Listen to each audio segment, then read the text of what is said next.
السلام علیکم ورحمۃ اللہ وبرکاتہ۔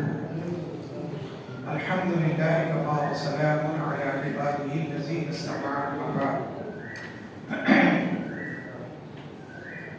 اعوذ باللہ من الشیطان الرجیم، بسم اللہ الرحمن الرحیم۔ ان اول بیت وضع للناس للذی ببکۃ مبارک وہدی للعالمین، فيه آيات بينات مقام إبراهيم ومن دخله كان آمنا ولله على الناس حج البيت من استطاع إليه سبيلا ومن كفر فإن الله غني عن العالمين۔ وقال الله تبارك وتعالى وأتموا الحج والعمرة لله۔ فقال النبي صلى الله عليه وسلم الحج مبرور ليس له جزاء إلا الجنة۔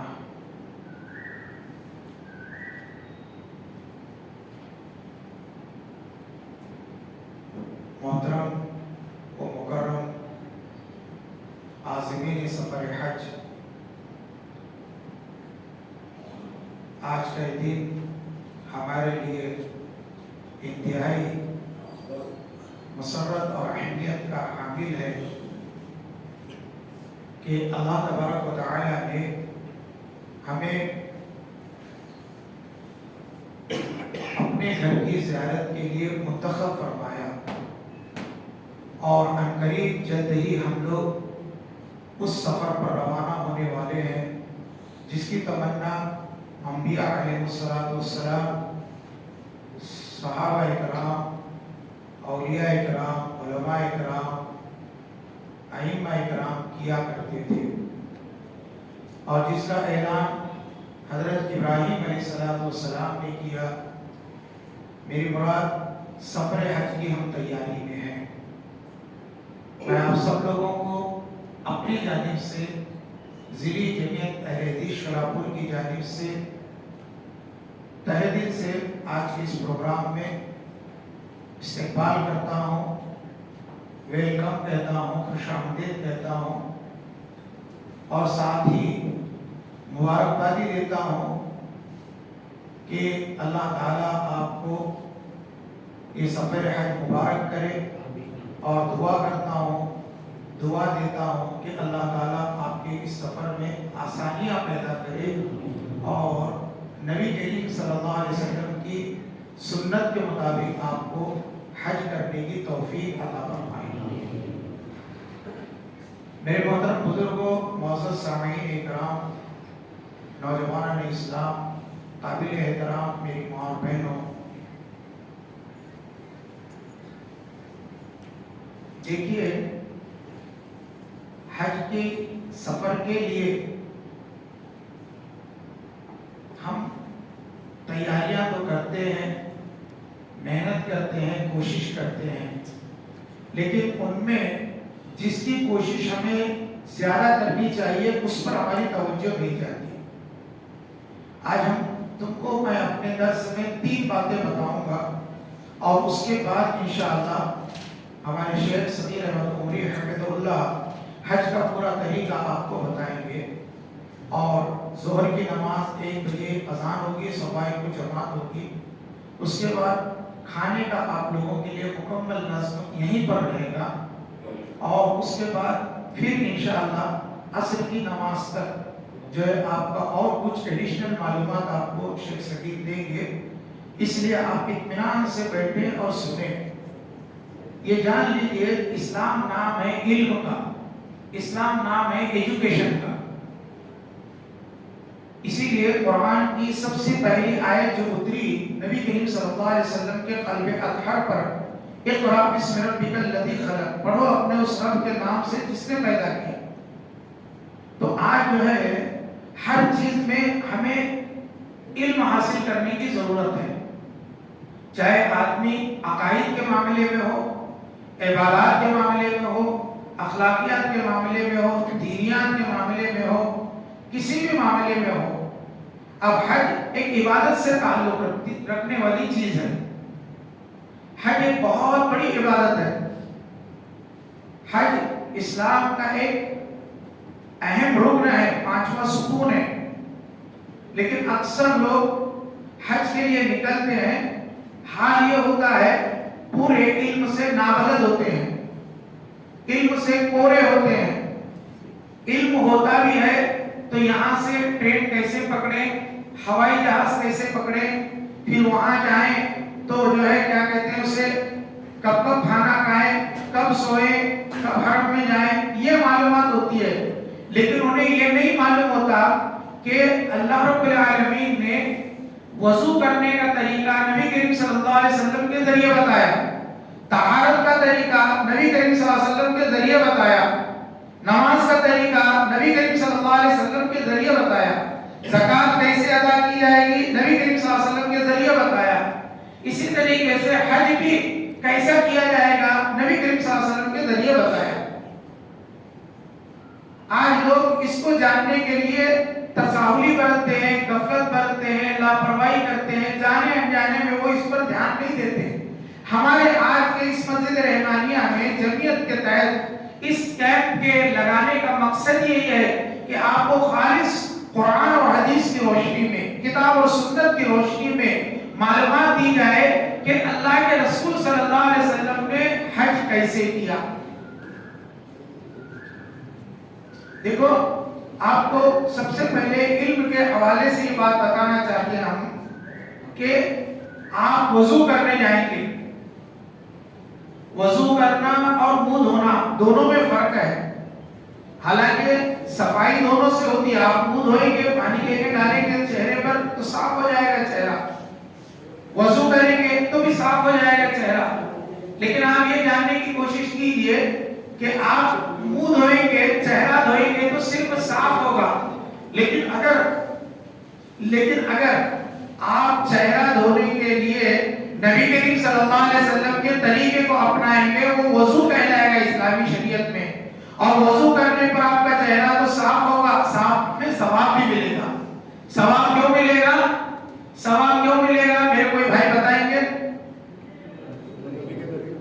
نبی کے طریقے کے مطابق آپ نے اپنے چہرے کو دھوا ہے، اس لیے آپ کو ثواب ملے گا.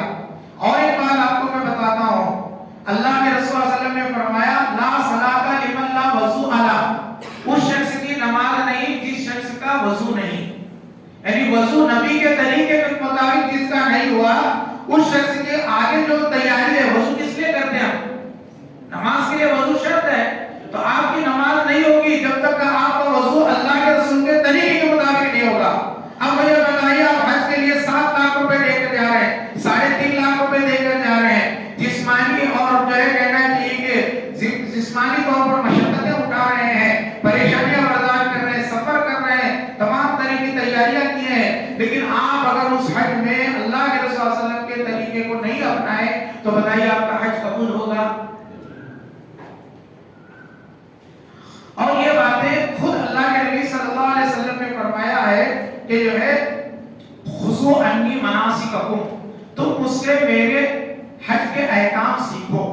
اور اس کے لیے آپ نے اتنا زیادہ احتیاط برتا ہے کہ قرآن کی آیت اتری جو میں نے آیت آج درس کے آغاز میں پڑھی، وَلِلَّهِ عَلَى النَّاسِ حِجُّ الْبَيْتِ مَنِ اسْتَطَاعَ إِلَيْهِ سَبِيلًا، لوگوں پر اللہ کی جانب سے حج فرض قرار دیا گیا ہے جو وہاں تک جانے کی طاقت رکھتے ہیں.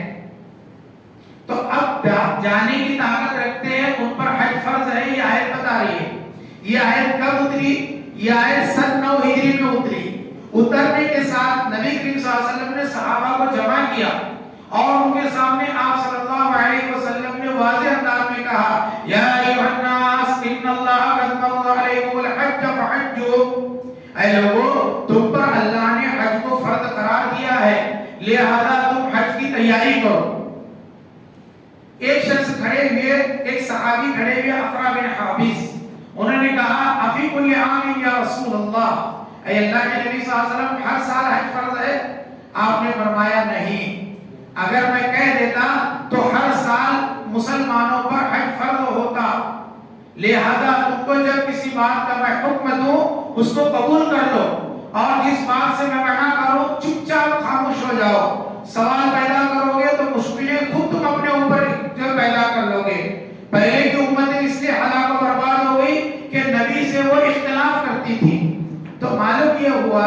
کہ اللہ کے نبی صلی اللہ علیہ وسلم شریعت اسلامیہ میں یہ رکھتے ہیں کہ آپ صلی اللہ علیہ وسلم کا حکم ہمارے لیے واجب اور فرض ہے. قرآن مجید میں فرمایا اطیعوا اللہ واطیعوا الرسول لعلکم ترحمون. اللہ کی بات مانو، اس کے رسول کی بات مانو تاکہ تم پر رحم کیا جائے. ہم رحمت کے مستحق ہیں، ہم رحمت کے محتاج ہیں. ہم پر اللہ کی رحمت اس وقت ہوگی جب اللہ کی اور اس کے رسول کی بات مانیں گے. آج ہم حج کرنے جا رہے ہیں. حج ایک عبادت ہے، ایک فریضہ ہے. حج کی بڑی فضیلت ہے میرے پیارے بھائی. حج جو ہے افضل اعمال میں سے ایک یہ ہے. حج پچھلے گناہوں کے مٹانے کا ذریعہ ہے. اللہ کے رسول نے فرمایا جو شخص حج کے لیے جاتا ہے تو وہ اس حال میں لوٹتا ہے جیسے آج ہی کے دن اس نے ماں کے پیٹ سے جنم لیا. حج کی فضیلت میں یہ بھی ہے کہ آدمی جو ہے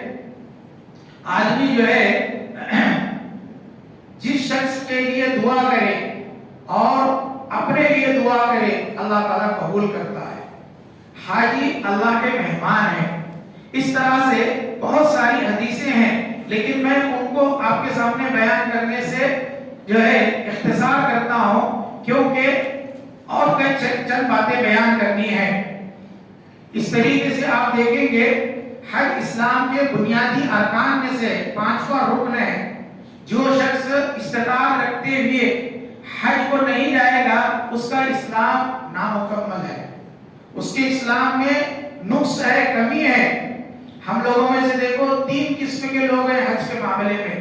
ایک وہ لوگ ہیں جو حج کو جا رہے ہیں، آپ لوگ مراد ہیں. اور ایک وہ لوگ ہیں جو اسباب نہیں رکھتے، وسائل نہیں رکھتے لیکن ان کے دل میں طلب ہے، جذبہ ہے میں حج کو جانا چاہتا ہوں لیکن پیسہ نہیں ہے، ذریعہ نہیں ہے. ہاں اللہ تعالیٰ سے ہم دعا کرتے ہیں اللہ تبارک و تعالیٰ ان کے لیے اسباب مہیا فرمائے. زندگی میں کم سے کم ایک مرتبہ انہیں اپنے گھر کی زیارت نصیب فرمائے. اور ایک قسم کے لوگ وہ ہیں جن کے پاس اسباب ہے، وسائل ہے لیکن جانے کی تمنا نہیں ہے. اگلے سال جائیں گے، اس کے اگلے سال جائیں گے، اس کے اگلے سال جائیں گے. شاعر کہتا ہے خدا جسے مال و زر دے لال و گوہر دے، خدا جسے مال و زر دے لال و گوہر دے پھر اپنی زیارت سے محروم کر دے کہ قسمت نہیں تو پھر اور کیا ہے. بہت پیسہ ہے، فرصت نہیں آدمی کو پیسے گننے کے لیے. دھول چاٹ رہی ہے، نوٹ الماریوں سے بھرے ہوئے ہیں لیکن وہ یہی سوچتا میں حج پہ گیا تو میرا کاروبار کیسا ہوگا. تو یہ قسمت کی بات ہے. اللہ جسے اپنے گھر پر بلا لے. وَأَذِّن فِي النَّاسِ بِالْحَجِّ. حضرت ابراہیم علیہ السلام حج وہ فرضیت والا عمل ہے کہ اللہ تعالیٰ نے اتنے بڑے اپنے خلیل، اتنے بڑے پیغمبر کے ذریعے اعلان کروایا کہ حج کے لیے لوگوں میں اعلان کرو وَأَذِّن فِي النَّاسِ بِالْحَجِّ يَأْتُوكَ رِجَالًا يَأْتُوكَ رِجَالًا وَعَلَى كُلِّ ضَامِرٍ يَأْتِينَ مِنْ كُلِّ فَجٍّ عَمِيقٍ. آپ لوگوں میں حج کا اعلان کیجئے. لوگ دبلی پتلی گایوں پر، اونٹوں پر آئیں گے اور جو ہے دور دراز کا سفر کر کے آئیں گے. ابراہیم علیہ السلام نے آج سے 4000 سال پہلے اعلان کیا. ان کی آواز کو اللہ نے سمندروں کے پار، پہاڑوں کے پار، جنگلوں کے پار اور دنیا کے کونے کونے، خطے خطے تک پہنچایا. آج آپ شولاپور میں رہتے ہیں. شولاپور ہندوستان کے ایک صوبے مہاراشٹر کا ایک گاؤں ہے، ایک قریہ ہے اور جو ہے اس کے 7 سمندر پار جو ہے وہ سعودی عرب ہے. وہاں پر ایک شہر ہے مکہ المکرمہ. آپ وہاں جا رہے ہیں. سوچئے ایسے دنیا کے کہاں کہاں کونے سے لوگ آ رہے ہیں. تو یہ ابراہیم علیہ السلام کی دعوت کا نتیجہ ہے کہ لوگ جو ہے جنہوں نے اس وقت ان کی آواز کو سنا برابر اپنے وقت پر وہ چل رہے ہیں. دیکھیے میرے پیارے بھائیوں اور محترم بزرگوں، حج مبرور کا ثواب جنت ہے. اللہ کے رسول صلی اللہ علیہ وسلم نے فرمایا حج مبرور کسے کہتے ہیں؟ حج مبرور کا ثواب جنت ہے. حج مبرور کہتے ہیں دنیا سے بے رغبتی کرتے ہوئے آخرت کے لیے رغبت اختیار کریں. یہ حسن بصری نے معنی بیان کیا ہے. ایک قول ہے حج کا بر یعنی حج المبرور جو ہے کھانا کھلانا اور نرمی سے بات کرنا. حج مبرور کی ایک دم آسان تعریف یہ بھی ہے کہ حاجی ایسا حج کرے جس میں اس کے ہاتھ سے کوئی گناہ نہ ہوا، ہاں کوئی گناہ اس سے نہ ہوا ہو، یہ صحیح ہے۔ اس لیے ہم بھی جو ہے کوشش کریں، ہم حج کو جا رہے ہیں، ہمارے ہاتھ سے کوئی گناہ نہ ہو، گالی گلوچ نہ ہو، لڑائی جھگڑا نہ ہو۔ آگے بات آئے گی، لیکن حج مبرور کی تعریف میں یہ بات بیان کر رہا ہوں۔ جیسا کہ حدیث میں آیا، من حج للہ فلم یرفث ولم یفسق رجع کیوم ولدتہ امہ۔ صحیح بخاری کی روایت ہے کہ جو ہے جو شخص اللہ کی رضا کے لیے، اس کی خوشنودی کے لیے حج کرے اور گالی گلوچ نہ کرے، گناہ کا کام نہ کرے، وہ ایسے لوٹتا ہے حج سے جیسے آج ہی ماں کے پیٹ سے جنم لیا ہے۔ اسی طریقے سے وہ آدمی اگر حج سے آنے کے بعد نیکی پر گامزن رہتا ہے، قائم رہتا ہے، تو سمجھ لیجئے کہ اس کا حج قبول ہے۔ پھر آنے کے بعد وہ گناہ میں ملوث ہو جاتا ہے تو اس کے حج کے قبولیت میں شک ہے۔ میرے پیارے بھائیوں، میرے محترم بزرگوں، دوران حج وفات پانے والا آدمی 2 چادروں میں کفن دیا جائے گا، اور اسے خوشبو نہیں لگائی جائے گی۔ کل قیامت کے دن اللہ کے رسول صلی اللہ علیہ وسلم فرماتے ہیں، صحیح بخاری صحیح مسلم کی حدیث ہے، عبداللہ بن مسعود کہتے ہیں ایک شخص اللہ کے رسول صلی اللہ علیہ وسلم کی معیت میں احرام کی حالت میں سفر حج کر رہا تھا، اس کی اونٹنی نے اسے اتار کر نیچے گرا دیا، گردن ٹوٹ گئی اور وہ مر گیا۔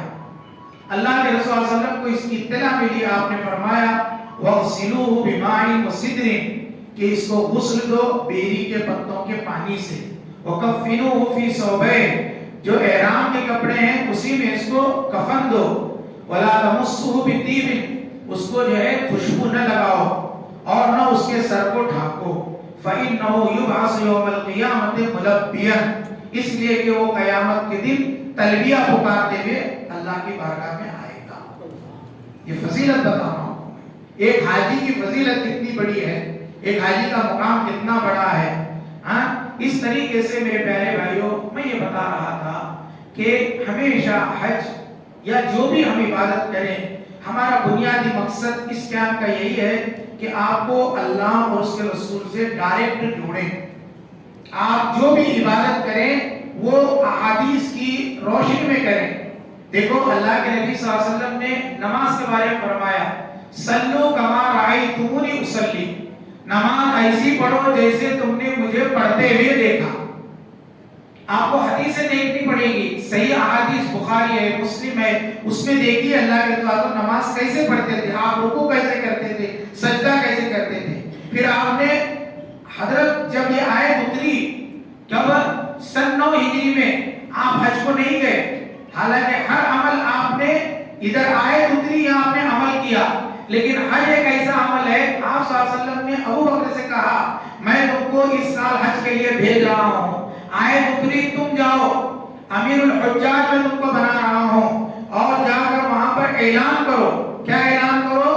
آئندہ سال سن 10 ہجری میں اللہ کے رسول صلی اللہ علیہ وسلم حج کے لیے تشریف لا رہے ہیں۔ ابو بکر صدیق گئے، 9 ہجری میں حج کیا، آئے واپس، پھر آئندہ سال جب نبی کریم صلی اللہ علیہ وسلم حج کو تشریف لے گئے تو اس وقت کتنے لوگ تھے معلوم ہے؟ بعض روایت میں آتا ہے 1,25,000، بعض روایت میں آتا ہے 1,40,000 صحابہ کرام تھے۔ 1,40,000 لوگ نبی کریم صلی اللہ علیہ وسلم کے ساتھ حج کر رہے ہیں۔ اس کے پیچھے مقصد کیا سمجھا آپ نے؟ اس کے پیچھے مقصد یہ تھا کہ اللہ کے رسول صلی اللہ علیہ وسلم لوگوں کو بتانا چاہتے تھے کہ حج ایک عبادت ہے، اور وہ عبادت کی قبولیت اسی وقت ہوگی جب تم میرے طریقے کے مطابق حج کرو گے۔ وہ طریقہ بتانے کے لیے آپ نے کہا، اور آج ہم لوگ اتنی تساہلی برتتے ہیں کہ ہم لوگ سب تیاری کرتے، سب چیزوں کا علم رکھتے، لیکن ہم لوگ حج کا علم نہیں رکھتے۔ میرا اپنا واقعہ 2007 میں جب میں حج پہ گیا، مینا کے اندر میں کار سے اتر رہا ہوں، 2 مرد اور عورت دونوں جوڑا تھے، دونوں میاں بیوی تھے، وہ بیٹھے رو رہے تھے۔ میں نے رکوایا ڈرائیور سے کہہ کے گاڑی، پھر اتر کر میں نے کہا کیا بات ہے چچا جان، کیا مسئلہ ہے؟ کہا کہ دیکھو ہم یہاں بیٹھے ہیں دونوں، کہاں جانا ہے ہم کو نہیں سمجھ میں آ رہا، ہمارا کیمپ کہاں ہے وہ بھی نہیں معلوم، آگے کیا کرنا ہے وہ بھی نہیں معلوم ہے نا. یہ افسوس کی بات، دکھ کی بات ہے کہ نہیں؟ یہ حادثہ آپ کے ساتھ نہ پیش آئے کہ آپ اتنے دور چلے جائیں اور وہاں جانے کے بعد آپ یہ کہیں کہ مجھے کیا کرنا ہے کچھ بھی نہیں معلوم. یہ سب چیزیں بتانے کے لیے آپ کو، اور وہ بھی اللہ کے رسول صلی اللہ علیہ وسلم کے طریقے کے مطابق. اب آپ دیکھیے حج کے اندر دو چیزیں سب سے اہم ہیں جو ہمیں ملتی ہیں. آپ حج کو جا رہے ہیں، ایک چیز یہ ہے کہ آپ کا عقیدہ توحید مضبوط ہوتا ہے. حج میں توحید کا عقیدہ مضبوط ہوتا ہے. توحید کسے کہتے ہیں؟ اللہ کو ایک ماننا، اللہ کو ایک جاننا، وہی کارساز ہے، وہی ہمارا والی ہے، سب کچھ اسی کے قبضے قدرت میں ہے، سب کچھ وہی دینا چاہے تو دے گا، وہ روک لے گا تو کوئی دے نہیں سکتا. بہرحال عقیدہ توحید کے اندر یہ ہم کو حج کے اندر سمجھ میں آتا ہے. حاجی احرام باندھنے کے ساتھ لبیک اللہم لبیک لبیک لا شریک لک لبیک کہتا ہے. اس طریقے سے جو ہے حاجی وہاں جانے کے بعد خانہ کعبہ کے سامنے ہو، مقام ابراہیم کے پیچھے ہو، صفا مروہ کی دوڑ ہو، عرفہ کا میدان ہو، مزدلفہ کے اندر وقوف ہو، رمی جمرات ہو، سب جگہ آپ کو ایک ہی چیز سمجھ میں آئے گی، توحید سمجھ میں آئے گی. شرک سے اللہ نے روکا ہے. ہاں اللہ تعالیٰ نے جو ہے شرک سے روکا ہے. وَمَن يُشْرِكْ بِاللَّهِ فَقَدْ حَرَّمَ اللَّهُ عَلَيْهِ الْجَنَّةَ. جو شخص شرک اختیار کرے گا اس کے لیے جو ہے جہنم ہے اور سب سے برا ٹھکانہ ہے. ہم حج کو جا رہے ہیں، اگر ہم یہاں شرک کرتے ہیں تو آج ہی توبہ کر لیجیے میرے پیارے بھائی، اور وہاں جانے کے بعد شرک سے بچ کر رہیے. کیسے آپ کو بتاؤں، پورے حج کے اندر ایک عبادت ایسی ہے جس کو طواف کہا جاتا ہے. طواف جتنا آپ کر سکتے کیجئے، مولانا بتائیں گے آپ کو. طواف صرف خانہ کعبہ کا جائز ہے. وَلْيَطَّوَّفُوا بِالْبَيْتِ الْعَتِيقِ کہ پرانے گھر کا تم طواف کرو. وَمَن تَطَوَّعَ خَيْرًا پرانے گھر کا تم طواف کرو. طواف صرف خانہ کعبہ کا جائز ہے. مسجد نبی کا بھی طواف جائز نہیں ہے. آپ وہاں سے جائیں گے، عرفات کے اندر بھی کوئی ایسی جگہ نہیں جہاں پر طواف کرنا ہے، مزدلفہ کے اندر بھی نہیں ہے، مینا کے اندر بھی نہیں ہے. صرف خانہ کعبہ اکیلا واحد گھر ہے پوری دنیا میں جس کا طواف کیا جائے گا. کیا ہمارے اندر ایسے مسلمان نہیں ہیں جو لوگ قبروں کا طواف کرتے ہیں، جو لوگ جو ہے درگاہوں مزاروں کا طواف کرتے ہیں؟ میں بات تھوڑی حق کر رہا ہوں، کڑوی کر رہا ہوں میں، لیکن دلیل کے ساتھ بات کر رہا ہوں. میری بات کو آپ روک سکتے ہیں، کسی کو بھی اختیار ہے. مولانا آپ یہاں روکیا یا آپ غلط بات کر رہے ہیں، لیکن میں آپ کو اللہ کو ڈر کر اللہ کے گھر میں حق بات بیان کر رہا ہوں. قبول کرنا نہیں کرنا آپ کی بات ہے، لیکن طواف پوری دنیا کے اندر صرف خانہ کعبہ کا جائز ہے. اس کے علاوہ دنیا میں کسی گھر کا طواف آپ کریں گے اللہ کے ساتھ آپ شرک کریں گے. خانہ کعبہ کے جو بیت اللہ کے پاس رہنے والے مشرک لوگ تھے، نبی کریم صلی اللہ علیہ وسلم کی ولادت سے پہلے یا ولادت کے بعد ابراہیم خانہ کعبہ کو ڈھانے آیا تو انہوں نے یہ برداشت نہیں کیا کہ خانہ کعبہ ڈھہ جائے اور یہ جو بنا رہا ہے گھر، اس گھر کا ہم طواف کریں. وہ اس کو پسند نہیں کرتے تھے. تو آج کا ایک باغیرت مسلمان اللہ کے گھر کو چھوڑ کر دوسرے کا طواف کیسے پسند کرے گا؟ توبہ کرو میرے پیارے بھائیو. آپ اللہ کے گھر کو جا رہے ہیں، شرک سے توبہ کرو. اللہ کے رسول نے یہاں تک فرمایا لا تشرک باللہ وَإِن قُتِلْتَ أَوْ حُرِّقْتَ. تم جو ہے اللہ کے ساتھ کبھی بھی شرک نہیں کرنا. اگر قتل کیے جاؤ یا آگ میں جلا دیے جاؤ، جل جانا پسند کرو، قتل کر دیا جانا پسند کرو، لیکن جو ہے شرک کرنا پسند مت کرو. اب تک کرے لیکن آج کی بات نہیں کرنا میرے پیارے بھائی. یہ پہلا پیغام ہمیں کہاں سے ملتا ہے؟ حج سے ملتا ہے. جائیں گے آپ دیکھیں گے سب سمجھ میں آئے گا. لیکن میں بتاؤں دوسری چیز، سنت رسول کی اہمیت معلوم ہوتی ہے. اللہ کے رسول کی سنت دیکھیے، آپ جو ہے نا حج کے اندر جا رہے ہیں تو 9 تاریخ کو عرفہ کے میدان میں پورے حاجی کو رہنا ہے. عقل کیا کہتی ہے، دماغ کیا کہتا ہے کہ 9 تاریخ کو سب لوگ کہاں رہنا چاہیے؟ خانہ کعبہ میں رہنا چاہیے، خانہ کعبہ کے صحن میں رہنا چاہیے، کیونکہ وہاں 1 رکعت نماز پڑھنے کا ثواب 1,00,000 رکعت کے برابر ہے. تو وہاں پر رہنا چاہیے. لیکن اللہ کے رسول کا طریقہ کیا بتاتا ہے، نبی کا طریقہ کیا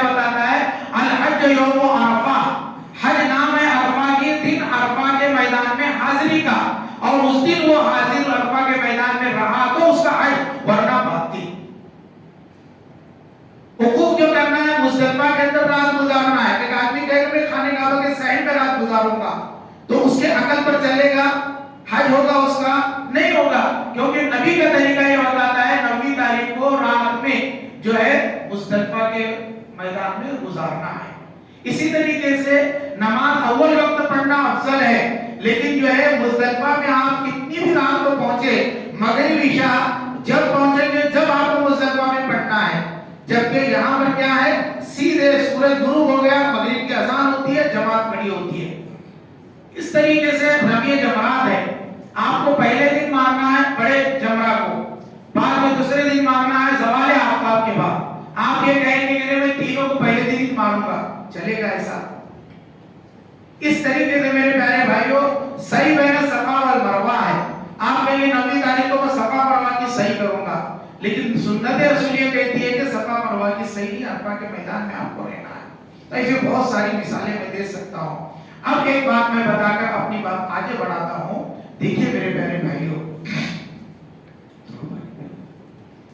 اللہ کے نبی صلی اللہ علیہ وسلم کے ایک بہت بزرگ صحابی ہیں حضرت عمر بن خطاب رضی اللہ تعالی عنہ. سنت کو میں سمجھا رہا ہوں، سنت کی اہمیت کو سمجھا رہا ہوں.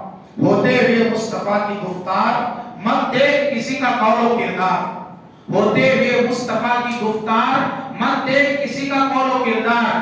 جب اصل ملے تو نقل کیا ہے، جب اصل ملے تو نقل کیا ہے، یہاں وہم و گما کا دخل کیا ہے. اصل اللہ کے رسول کی آپ کو گھی مل رہا ہے، آپ ڈالڈے کے پیچھے کیوں بھاگ رہے ہیں؟ اوریجنل چیز آپ کو مل رہی ہے، حدیث مل رہی ہے آپ کو. خذوا عنی مناسککم. صحابہ کرام رضی اللہ تعالیٰ عنہم میں ایک عورت حج کے موقع پر عرفہ کے میدان میں اللہ کے رسول صلی اللہ علیہ وسلم کے سامنے اپنے بچے کو اٹھا کر پیش کرتی ہے، اے اللہ کے رسول صلی اللہ علیہ وسلم اس بچے کا حج ہوگا کہ نہیں ہوگا؟ آپ نے فرمایا اس بچے کا حج ہوگا، لیکن جو ہے اس کا ثواب اس کے ماں باپ کو ملے گا، اور جو ہے یہ بچہ بڑا ہوگا، کمانے کے لائق ہوگا، اس کے بعد جب پیسہ آئے گا پھر اس پر حج فرض ہوگا. یہ علم ہے، یہ نالج ہے، قرآن اور حدیث کا نالج. اسی نالج کو آپ کو دینے کے لیے ہم نے یہاں بلایا ہے. ہم ہنسی مذاق کرنے، لطیفے سنانے اور ہنسانے کے لیے نہیں بلایا. ہم یہ بتانا چاہتے ہیں آپ جو عمل کرنے جا رہے ہیں وہ اللہ کے آخری رسول امام الانبیاء، افضل الانبیاء، شافی محشر، ساقی کوثر کے طریقے کے مطابق آپ کا حج ہو، تاکہ آپ کو حوض کوثر کا پانی بھی ملے، آپ کا حج شرف قبولیت سے جو ہے ممتاز بھی ہو جائے اور آپ کو جنت بھی ملے. میرے پیارے بھائیوں، میرے محترم بزرگوں، میں یہ بتا رہا تھا حضرت عمر فاروق رضی اللہ تعالی عنہ جن کی موافقت میں قرآن میں کئی آیتیں اتری ہیں، وہ خانہ کعبہ کا طواف کر رہے ہیں. طواف کرتے کرتے اچانک حجر اسود کے پاس پہنچے. حجر اسود کے پاس پہنچنے کے بعد انہوں نے کہا یہ تو پتھر ہے، نہ نفع دے سکتا ہے نہ نقصان پہنچا سکتا ہے، پھر اس کو میں کیوں چھوؤں؟ ان کے دماغ میں یہ بات آئی، ان کی عقل میں یہ سوچ آئی، اس کو میں کیوں چھوؤں؟ پھر اس کے بعد فوراً جو ہے چند سیکنڈوں کے اندر پھر بات آئی تو فوراً انہوں نے یہ جملہ تاریخی طور پر کہا جو آج ہمارے لیے ہی نہیں ہے، صرف مسلمانوں کے لیے نہیں، پوری دنیا کے انسانوں کے لیے جو لوگ بھی غیر اللہ کی عبادت کرتے ہیں، اللہ چھوڑ کر کسی کے ساتھ بھی شرک کرتے ہیں، اور وہ یہ مسلمانوں کو تانا دیتے کہ مسلمان بھی تو جا کر خانہ کعبہ کے اندر کالے پتھر کی پوجا کرتے ہیں، ان کے لیے یہ بہت بڑی دلیل ہے، ان کا رد ہے، ان کا دفاع ڈیفنس ہے. کیا کہا؟ یا حجر انکا حجر لا تضر ولا تنفع. اے پتھر، اے سنگ اسود، اے کالے پتھر، بلیک اسٹون، تو صرف پتھر ہے، نہ نفع دے سکتا ہے نہ نقصان پہنچا سکتا ہے. نفع نقصان کا مالک صرف اللہ ہے، تو نہیں ہے. لو انی رأیت رسول اللہ صلی اللہ علیہ وسلم یقبل کما قبلتک. اگر اللہ کے نبی صلی اللہ علیہ وسلم کو یہ آنکھیں نہ دیکھی ہوتی تجھے بوسہ دیتے ہوئے، زندگی میں کبھی تجھے بوسہ نہیں دیتا. یہ معیار ہے، یہ کسوٹی ہے میرے پیارے بھائیوں. اپنی ہر عبادت کو لے جا کر اس معیار پر پرکھا جائے. اس معیار پر میری عبادت ایسی ہو رہی ہے، میری نماز ایسی ہو رہی ہے، میرا روزہ ایسا ہو رہا ہے، میری زکات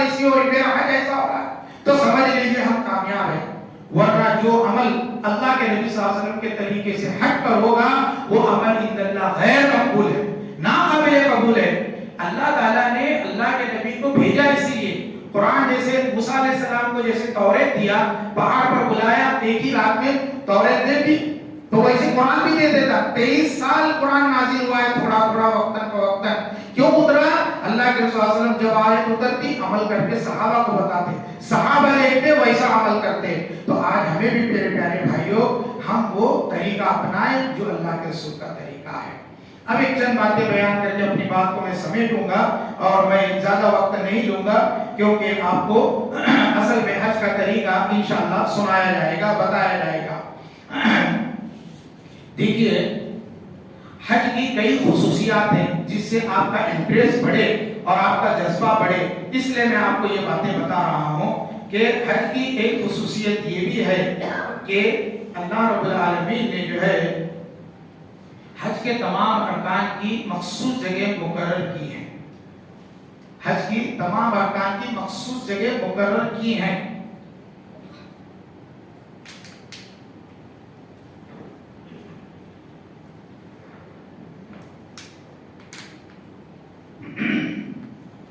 جیسے طواف خانے کعبہ کا ہوگا، سعی صفا مروہ کی ہوگی، اور رمی جمرات وہیں جا کر مارا جائے گا جہاں ابراہیم علیہ السلام نے مارا۔ وقوف عرفہ عرفات کے میدان ہی میں ہوگا، رات گزارنا مزدلفہ میں ہوگا۔ اس میں عدل بدل نہیں ہو سکتا۔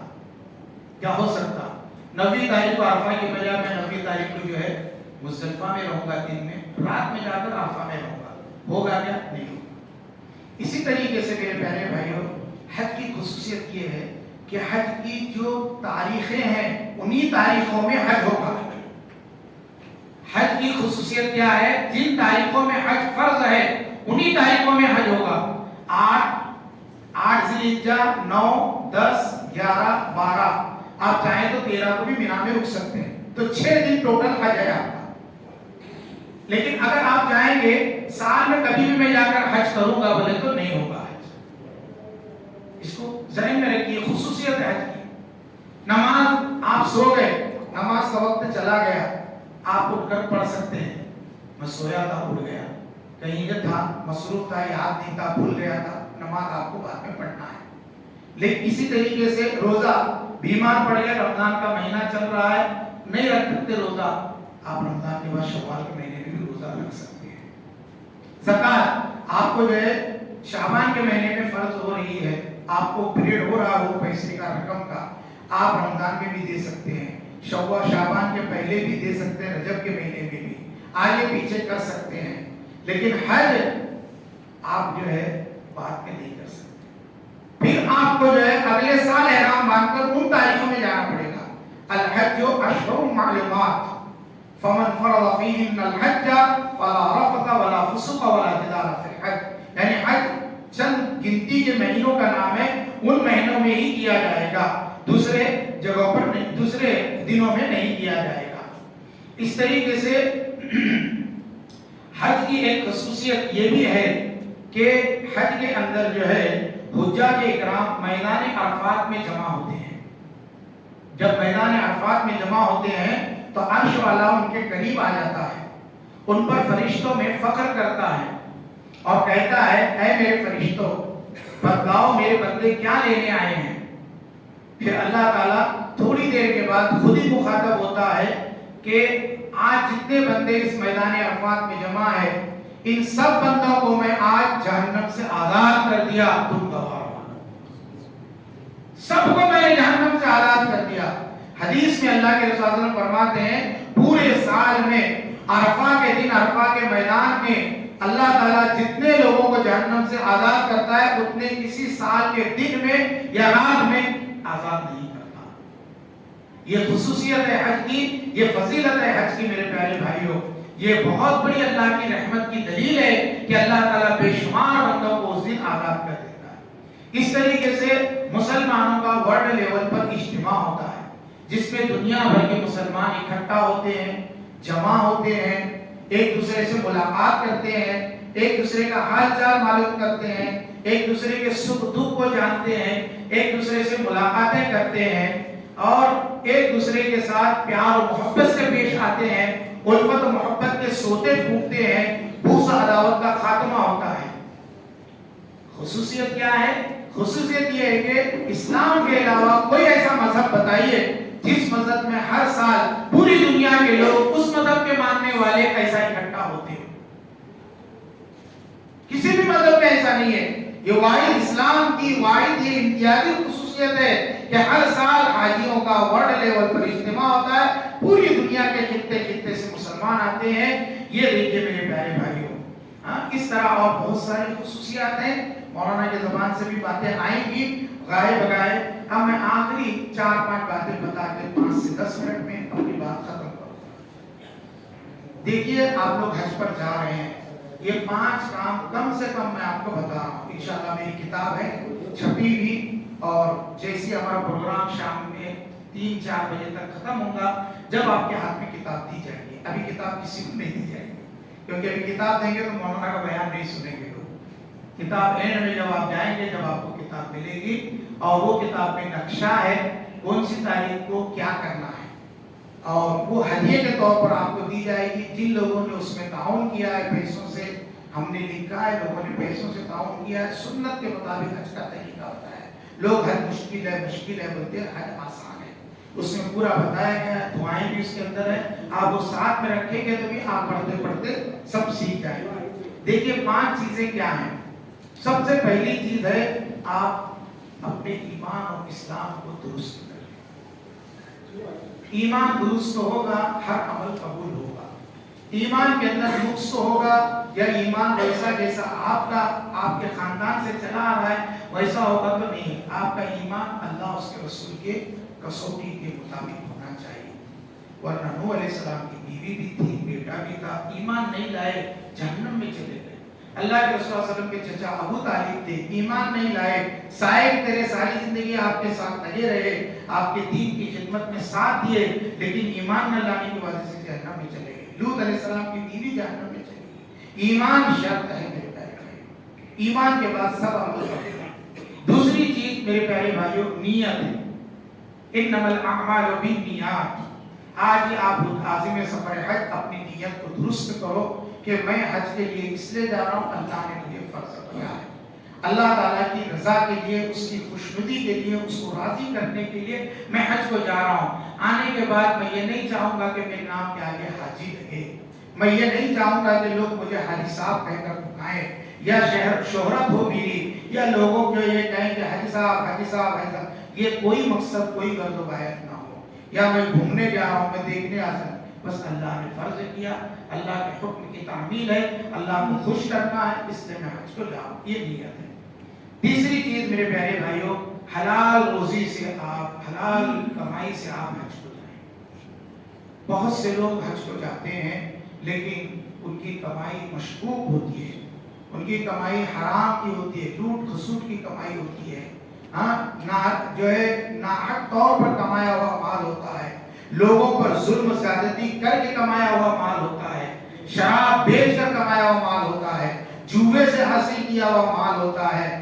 آپ قیاس کر جائیے اس پر، کوئی بھی مال آپ کا 1 قطرہ 1 روپیہ بھی اگر حرام کا رہے گا، آپ کا حج قبول نہیں ہے۔ میں نہیں کہتا، اللہ کے رسول صلی اللہ علیہ وسلم فرماتے ہیں ایک آدمی حج کے لیے نکلتا ہے اور وہ آدمی پراگندہ بال ہوتے ہیں، اس کے سفر سے ہٹے ہوئے کپڑے ہوتے ہیں، دھول میں ہٹے ہوئے کپڑے ہوتے ہیں، اور وہ کہتا ہے یا ربی اے میرے پروردگار میرا یہ مسئلہ حل کر دے، میری یہ پریشانی دور کر دے، میری یہ ضرورت پوری کر دے۔ تو اللہ تعالیٰ کی جانب سے یہ ندا آتی ہے، مطعمک حرام مشربک حرام ملبسک حرام فانا یستجاب لک، کہ تیرا کھانا حرام کا، تیرا پینا حرام کا، تیرا پہنا ہوا لباس حرام کا، تیری دعا میں کیسے قبول کروں؟ یہ انہونی بات ہے کہ حرام کی کمائی کما کر آدمی یہ کہے کہ اللہ میری دعا قبول کرے، میری عبادت قبول کرے، یہ ناممکن ہے۔ آپ جو ببول کا جو ہے بیج بو کر کہیں کہ سیب اگے، ویسی مثال ہے کہ آپ حرام کمائی سے اگر حج کرنے جاتے ہیں یا کوئی شخص جاتا ہے، اس کا حج قبول نہیں ہے۔ اللہ ہم سب کے حج کو قبول کرے۔ میرے پیارے بھائیوں، حلال روزی کی بہت اہمیت ہے، بہت اہمیت ہے۔ اس لیے جو ہے ہم حج کے لیے جائیں، پہلے کے لوگوں کے بارے میں ہم سنتے تھے، ہم جانتے تھے کہ وہ لوگ محنت محنت سے پیسہ کماتے تھے، ہاں گاڑی ڈھکلتے تھے، چھکرا رکھتے تھے، گھوڑا گاڑی چلاتے تھے، اس میں سے 10 روپے جمع کرتے تھے. جب عمر 70 سال کی ہوتی تھی، جب ان کے پاس پانی کے جہاز کو جانے کی رقم جمع ہوتی تھی، تب وہ حج کو نکلتے تھے. کیا اخلاص تھا ہم لوگوں میں، کیا خلوص تھا، کیا جو ہے ان کے اندر جذبہ تھا. آج نہیں ہے، جلدی پیسے کمانا، جلدی حج کو جانا. کتنے 5 روپے 10 روپے. میرے پیارے بھائیو، حلال روزی پر توجہ دو. حلال روزی سے آپ کی مانگی ہوئی دعا قبول ہوگی. ہاں آپ کا حج تو ضرور قبول ہوگا. چوتھی چیز ہے میرے پیارے بھائیو، صبر اور تقویٰ. صبر، حج کے لیے جا رہے ہیں، سفر ہے. یہ سفر جو ہے حقیقت میں سفر ہوتا ہے. گھر میں رہنا اور سفر میں نکلنا، دونوں میں زمین آسمان کا فرق ہے. آپ گھر میں رہیں گے، وقت پر سوئیں گے، وقت پر کھائیں گے، جیسا چاہیں گے ویسا کھانا آپ کو ملے گا. ہاں لیکن آپ سفر پر جائیں گے تو یہ سب چیزوں کو آپ کو برداشت کرنا پڑے گا. اب اس کے اندر جو ہے صبر آپ کو یہ کرنا ہے کہ آپ کے اڑوس میں، پڑوس میں، آپ کے ساتھ میں، چلنے میں، اٹھنے میں، بیٹھنے میں، پھرنے میں ہاں دھکا بکی ہوگی، اس وقت آپ جو ہے معاف کرتے چلنا، درگزر سے کام لینا. اگر آپ نے کہا یہ دھکا کیوں مارا میرے کو، دکھتا نہیں کیا تیرے کو، سمجھ میں نہیں آتا کیا، اب گالی دے دیا.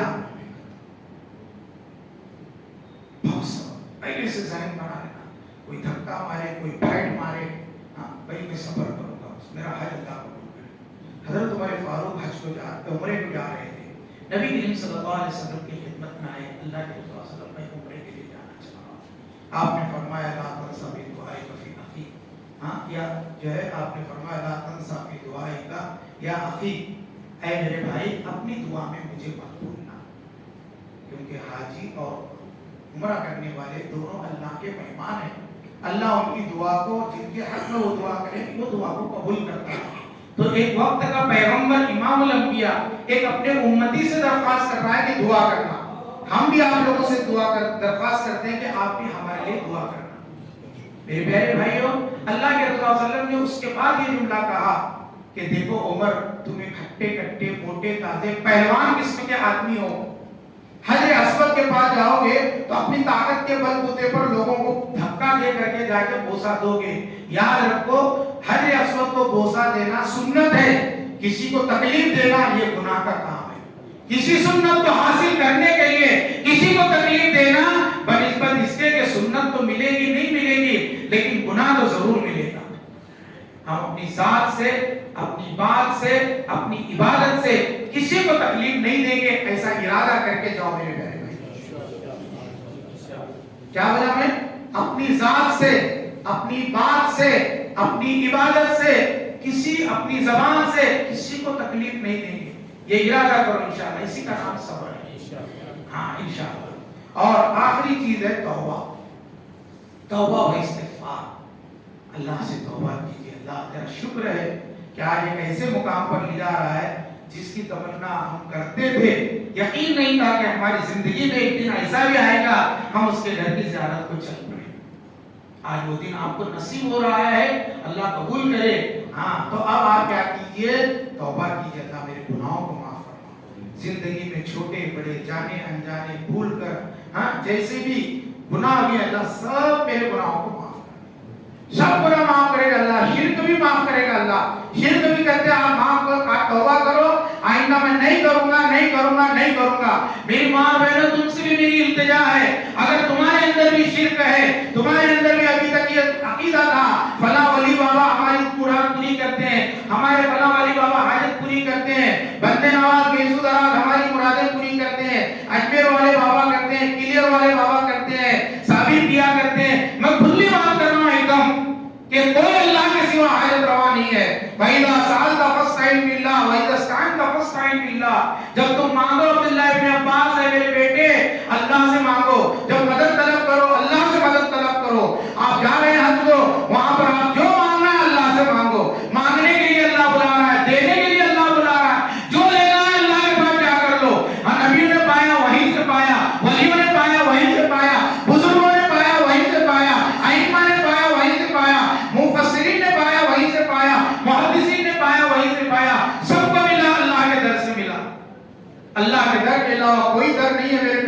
بھائیو جہاں سے ہماری حاجتیں پوری ہو، ہماری ضرورتیں پوری ہو، اس لیے اپنا عقیدہ، اپنی نیت، اپنا عمل سب درست کر لو.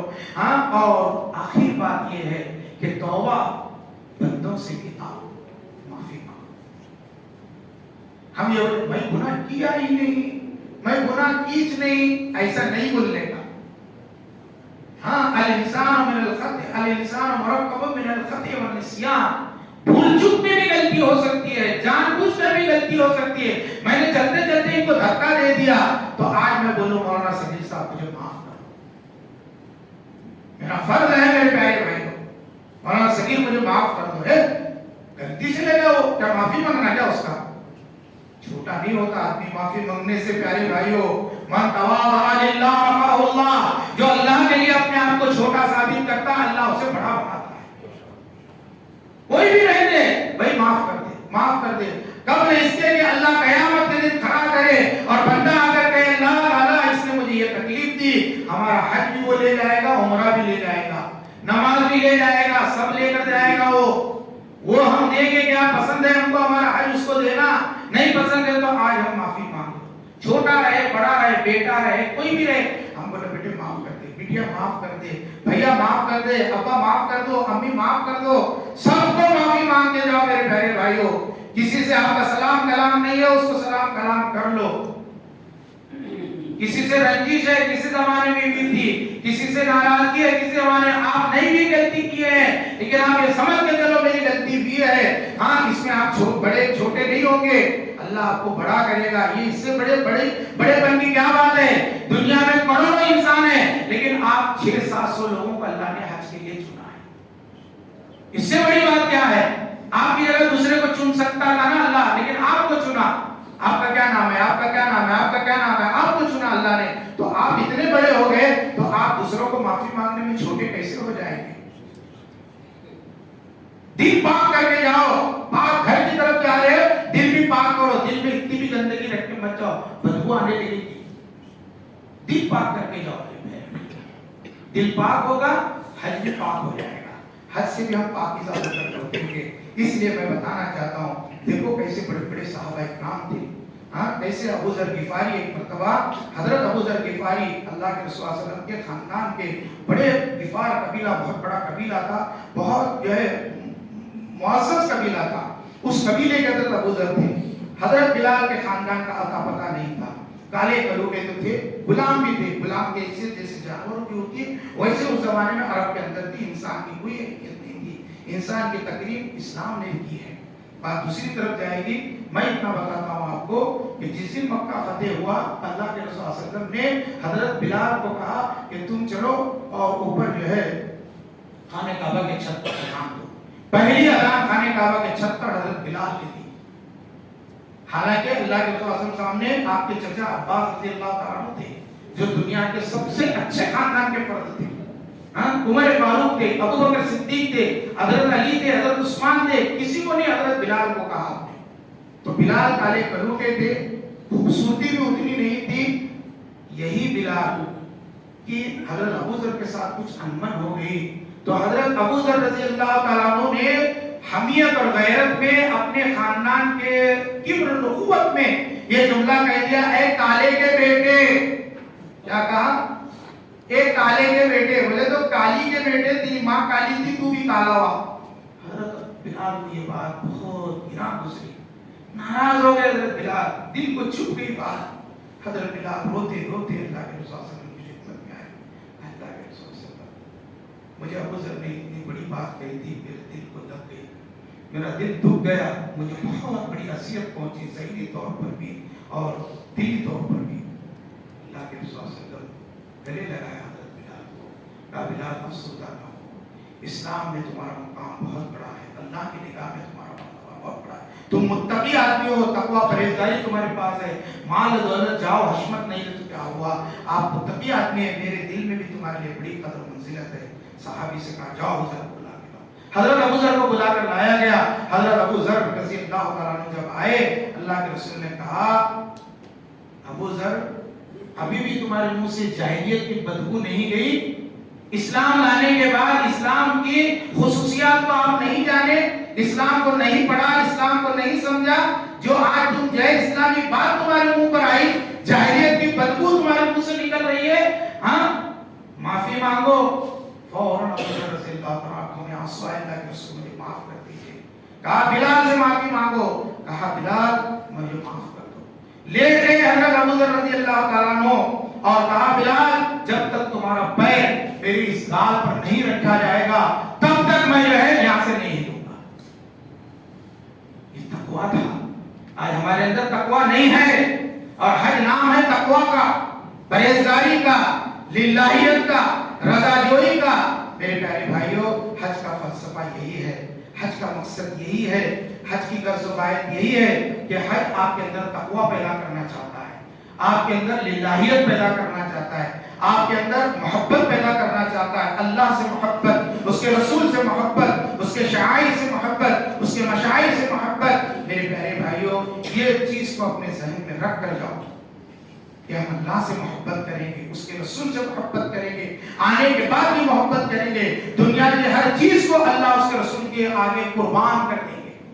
اگر یہ جذبہ آپ کے ساتھ جاتے وقت رہا، آنے کے بعد بھی رہا، آج آپ کا حج مقبول ہے، میں گارنٹی دیتا ہوں۔ تو یہ جذبے کے ساتھ جاؤ، باتیں ہو رہی ہے انشاءاللہ۔ اب آپ کے سامنے مولانا صغیر احمد عمری صاحب جو ہے حج کا طریقہ بتائیں گے۔